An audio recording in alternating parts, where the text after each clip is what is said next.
A aparência do mal, ela é só aparência. Então ela não tem, como é que fala? Ela não tem fundamento. Fica feio para as pessoas que fofocarem a respeito de você, que espalharem para você, falso testemunho, né, a respeito de você. Porém, a aparência do mal, essa sim, essa dá um prejuízo danado. Aquele homem diretor de uma corporação, ele sobe no púlpito e fala para você que aqueles que não cumprirem os pactos feitos dentro do templo com a corporação não vão ficar com a sua família para toda a eternidade. Aquele homem tem a aparência do bem, mas o que ele está fazendo é muito mal, porque pode destruir a tua família, destrói relacionamentos. Nós já conversamos sobre isso no último vídeo. Presta atenção, pelos seus frutos os conhecereis. Presta atenção na aparência do bem, ela é perigosa, porque é só aparente, não confia. São seres humanos como eu, como você. Não são melhores do que ninguém, não. A recomendação para o templo, para entrar no templo, como é que fala? Aqueles rótulos todos que existem, todos têm a aparência do bem. Cuidado. Eles não têm garantia nenhuma. Eles não significam que as pessoas que os possuem não vão te causar dor, sofrimento, destruir a tua vida. Eles falam muito, eles citam uma escritura que está lá na Bíblia, eu acho que fala do espírito de Elias, né? Que voltará o coração dos filhos aos pais e dos pais aos filhos. Eles falam isso para te convencer que você precisa ir ao templo, fazer as tuas ordenanças pelos mortos. O que eles estão fazendo com as famílias dos vivos aqui? Por que eles não começam uma campanha muito forte de voltar o coração dos filhos aos pais e dos pais aos filhos e parar com esse preconceito contra homossexuais, por exemplo? E parar com o preconceito contra os apóstatas. É muito fácil você cumprir a missão de Elias lá, sei lá, né? Voltar o coração dos pais aos filhos, dos filhos aos pais, daqueles que já morreram, querido, porque eles não voltam para falar para você nada. E a tua família que está viva aqui? Como é que você está tratando a tua mãe que decidiu sair da igreja? Como é que você, mãe, está tratando o teu filho que se afastou? Como é que você, mulher, está tratando o teu marido que não quer mais saber da igreja? A tua igreja é o centro da tua família ou a tua família é o centro da tua igreja? Presta atenção. Está na hora de começar a voltar os corações dos filhos aos pais e dos pais aos filhos em vida, porque esse você testa aqui e você colhe os frutos aqui. Agora, essa história de fazer isso pelos mortos é muito fácil, né? Você não tem como testar, você não tem como saber de nada. Vai saber quando chegar do outro lado. E aí? Tarde demais. Te enganaram. Cuidado com a aparência do bem. Eu vou aproveitar e vou ler a história dessa nossa amiga que mandou pra mim. Ela disse que ela pode... que eu poderia citar o nome dela, então eu vou citar, tá? Mas geralmente eu não cito nomes, não. É porque ela me disse... Pode usar meu nome, não tenho parentes ou amigos na igreja, então não sofrerei represálias. Opa, represálias? Aparência do bem, né? As pessoas falam com você, né? Naquele tom, né? Tudo certificado, né? Mas cuidado, represália é forte. Dá uma olhada nos comentários que eu recebo aqui, nos vídeos, que você vai saber do que eu estou falando. Aparência do bem. Muitas das pessoas que estão me insultando aqui no canal, insultando você também, porque concorda comigo, estão usando um garment. E tem uma recomendação para o templo na carteira, mas está chamando a gente das palavras mais absurdas, talvez até de lixo humano. Estão dizendo que Deus não olha para nós, Deus não se importa conosco. Cuidado com essas pessoas, elas têm somente a aparência do bem. Oi, Vânia, eu venho contar minha história como um alerta a quem não conhece a religião mórmon. Meu nome é Kelly. Eu nasci em família católica, mas nunca me encaixei na igreja. Um dia, acessando uma página, olha que engraçado, acessando uma página de amostras grátis, me deparei com o livro de Mórmon. Lá tinha um link para solicitar o livro. E assim fiz. Em poucos dias, uma sister me ligou e começamos a conversar sobre o plano da família eterna. Opa! O plano da família eterna me fascinou. Eu conversei com meu namorado e ficamos muito empolgados. A sister localizou um membro da igreja, a única que morava na minha cidade, pois aqui não tem igreja. Essa senhora se prontificou a me levar até uma cidade vizinha para conhecer a igreja. Olha só que querida, né? Olha, presta atenção na história dela. Foi tudo maravilhoso, mas não somos casados. Ela e o namorado dela não são casados. E isso virou um pesadelo. Essa simpática senhora vinha todos os dias na minha casa e muito sutilmente foi invadindo a minha privacidade.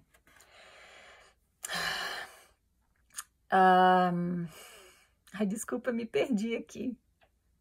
Tá. Ela dizia que se meu namorado não marcasse a data para nos casarmos, eu deveria largá-lo, pois ele não me amava. Olha o coração dos pais aos filhos e dos filhos aos pais, né? Só na morte, na vida, vamos esmagar quem não concorda conosco. E quem não é heterossexual, vamos esmagar tudo. Meus familiares e amigos tentaram me alertar, mas eu vivi por mais de 6 meses intensamente esse mundo fantasioso do mormonismo, tá? Eu já não tinha privacidade em casa, a qualquer hora tinha visita. E com um bebê de meses, eu me sentia muito cansada. Ela e o namorado não eram casados, tinham um bebezinho. E a irmã querida, que tem a aparência do bem, começou a falar para ela que se ele não marcasse a data do casamento é porque ele não a amava, melhor divorciar dele. O que vai acontecer com aquele bebê não é problema dela, né? O importante é fazer a obra de Deus, né? Vamos separar as famílias, porque é isso que Deus quer. Bora! Desde que seja tudo mormon e hétero, que separe tudo. Não tem problema, dane-se, né? Com o passar do tempo, eu fiquei muito incomodada com a quantidade de fofoca que essa senhora fazia. Descobri que ela saiu por aí investigando minha vida, meu passado e levando até os irmãos da igreja. Nessa época, comecei a assistir seus vídeos e perdi meu chão. Ai, lá vem, né? Lá vem, né? Lá vem eu, né? Eu cheguei a fazer muitas perguntas e vi que essa senhora sabia muito bem que você dizia, sabia muito bem tudo o que você dizia, pois ela sempre corria do assunto. Ah, eles correm mesmo, eles não argumentam não, tá? E prestam um testemunho de coisas que eles sentem, mas não sabem. Não existe conversa intelectual em relação à igreja. Tudo sentimento, tudo na paz, né? Então tá. Eu vou pular esse parágrafo aqui. Ela fala assim: ela me fazia repetir frases caso alguém me perguntasse se a igreja era uma seita. Eu deveria responder sim. Aceita seu pai, sua mãe, sua tia e ria, como se isso fosse muito engraçado. Ela estava me treinando como um robô. Passei a faltar na igreja e não receber mais os elders. Tudo foi esfriando. Vamos levar na brincadeira, né? Você precisa entender o que é uma seita e comparar a igreja e você chega às suas próprias conclusões. Não acredita em ninguém não, nem em mim. Eu sempre te falo isso, né? Você precisa construir suas próprias ideias, né? E conceitos. Há pouco tempo, ela começou a fazer a cabeça de uma parente distante minha e eu acabei ouvindo os áudios dela falando mal de mim. Essa era aquela irmã da Sociedade de Socorro que tem a aparência do bem, tá? Ela começou a fazer fofoca. Ah, meu Deus.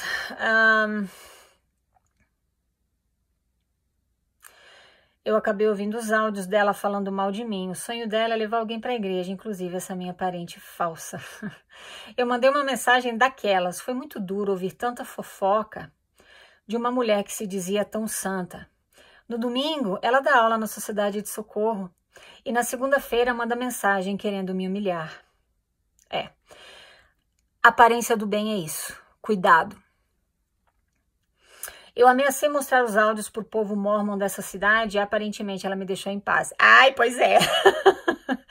Já se passou bastante tempo que deixei a igreja e mesmo sem me batizar, até hoje penso muito na pressão que sofri lá dentro. Vi tanto preconceito, tanto ego de pessoas que se dizem santas. O grupo do Facebook Família Freedom é meu refúgio e seus vídeos sempre tão sinceros são um bálsamo para essa ferida que não cicatriza. É um grande alívio estar livre dessa prisão chamada a Igreja de Jesus Cristo dos Santos dos Últimos Dias. Kelly, obrigada por contar a tua história, tá bom? É interessante porque eu já tinha separado a tua história para contar, e na mesma semana que que eu tinha planejado isso, eu tive essa coisa da aparência do bem, e a tua história acabou endossando a minha mensagem de hoje, porque eu também tive uma experiência muito semelhante recentemente com uma pessoa que usa garments, né? É uma pessoa escolhida, né? É assim que fala? Pois é. Frequenta o templo e tudo, mas também eu escutei uns áudios dela em que ela falava coisas horríveis de mim, mas comigo ela parecia tão santa, tão querida, né? Então, assim, toma cuidado com a aparência do bem, porque você vai se decepcionar, você vai se machucar, tá bom? Olha o que ela fala aqui. É um grande alívio estar livre dessa prisão. Ela não era casada com o namorado, mas eles têm um filho. Eles iam ter só duas opções. Ou casa, legalmente, mesmo que não seja isso que você quer, mas a igreja quer, então você casa. Você casa. Ou se separa. Divorcia não, não tá casado, né? Se separa e aquele que quer se batizar, então se batiza e vai criar o filho sozinho, né? Ou a mulher vai criar o filho sozinho.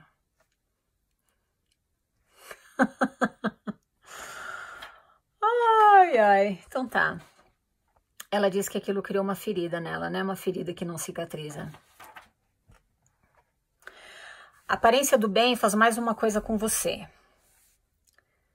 Aquele homem que se diz ser homem de Deus, ele vai lá no púlpito, ele te chama ao arrependimento, ele te chama para servir na igreja em coisas que você não quer. Como tudo aquilo tem a aparência do bem, você precisa aceitar e você se auto-sabota, como eu também já falei com você anteriormente aqui. Cuidado com a aparência do bem.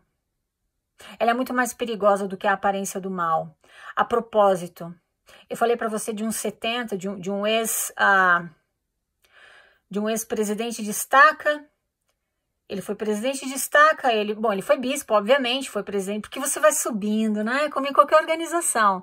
Você não se batiza hoje e amanhã Deus te chama, porque você tem um coração puro, e Deus conhece teu coração, Deus te chama para ser um membro do Quórum dos 70. Não existe isso, você tem que galgar, né? Como em qualquer empresa, você começa como office boy, aí talvez assistente administrativo, e você vai subindo, né? Na corporação da Igreja Mórmon é a mesma coisa, porque a estrutura é corporativa, presta atenção! A menos que Deus seja um grande gerente, né? Mas, então é uma escada. Esse homem ao qual eu me referi, ele foi bispo, presidente de estaca, presidente de missão, membro do Quórum dos 70. Ele é brasileiro. Ele teve um caso com uma moça e ninguém acredita nela. Porque ele tem a aparência do bem. Isso é real também. Eu não inventei essa história. Para você que fala, ai, Vânia, mas a igreja é um grande hospital, ninguém é perfeito. Eu quero que você se lembre disso quando você for falar de um apóstata. Eu quero que você se lembre que você não é melhor do que aquele apóstata. Você não é melhor do que aquele teu vizinho que nunca quis saber da igreja. Não olha para ele com ar de superioridade. Te lembra que você está internado em um grande hospital. Porque na igreja existem 2 pesos e 2 medidas. Você faz parte de um povo escolhido, que você recebe bênçãos especiais de Deus. Você está aqui nesse grupo. O mundo está tudo perdido. Você está lá segurando a barra de ferro no sonho de Leí, que foi o sonho do pai do Joseph, na verdade, foi parar um livro de Mormon, mas essa é história para outro vídeo, né? E você se sente superior àqueles que não estão, né? No caminho estreito e apertado. Lembra que você está num grande hospital e que você não é melhor do que ninguém. O Senhor olha para o coração. E a boca fala do que está cheio o coração. Fica meu alerta para você. Cuidado com a aparência do bem. Ela é muito mais perigosa do que a aparência do mal. Muito obrigada por me escutar e falamos na próxima, meus queridos. Tchau, tchau.